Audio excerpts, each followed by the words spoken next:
Hi everyone, today we will talk about how to fix or how to solve Facebook on Android. To know how to fix or how to solve Facebook on Android, you should just go to settings like this where you click.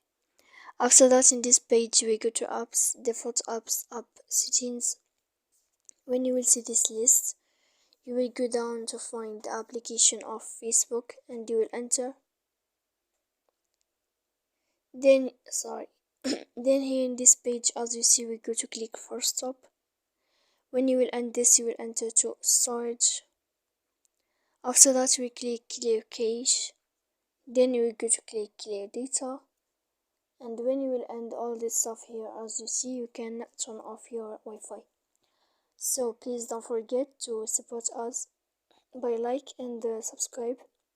See you next time in another video, and thank you for watching.